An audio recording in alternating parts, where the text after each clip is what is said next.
So with the drums of war quieted for the moment, millions of us will take a deep breath and turn our attention from all Syria all the time to the Yankees and the Red Sox, the Giants and the Broncos. Yes, it's that time of year when our national pastimes compete and collide, and there simply aren't enough hours in the day or night for all the alluring distractions offered. The weekend's so packed with games, it's hard to keep up with who's on first and who's been knocked flat on their backs, or to be a bit more cynical, who's on steroids and who's being carried unconscious to the locker room. Which is why I've asked Dave Zirin to help us keep score.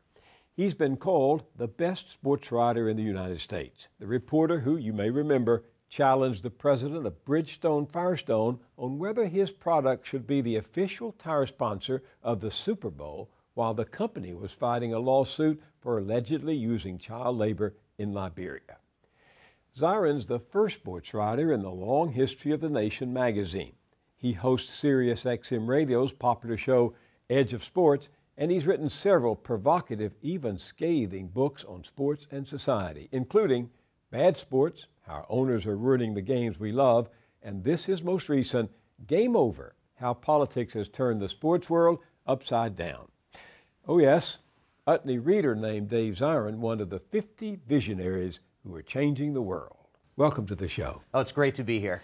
You go back a long way with your chronicling of sports. How did sports grab you? Oh, I mean, I grew up in New York City, just an absolute sports freak. I mean, I memorized statistics. I followed all those great New York City teams in the 80s, Mets, Knicks. Unbelievable. My room was a shrine to these people. I mean, folks like Darryl Strawberry, Keith Hernandez, Lawrence Taylor. And I never really thought about or cared about politics very much. And that really changed for me in 1996 when I was in college in Minnesota. At the time, there was a player for the Denver Nuggets named Mahmoud Abdul-Rauf who made the decision to not go out for the national anthem before games. And because he said he felt like it violated his religious principles, and he didn't believe that there should be a conflation of sports and, as he put it, paying worship to a flag. And so a reporter got wind of it and went to him and said, what are you doing? Don't you realize that that flag is a symbol of freedom and democracy throughout the world?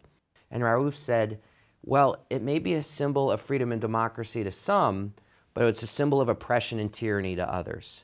Now, when he said this, the sports world just blew up. I mean, ESPN was like, Rauf spits on the flag, booyah, dan-an-it, dan-an-it. And everybody was crowding around and watching this. And I remember seeing one of the talking heads say, well, Rauf must see himself as an athlete activist, you know,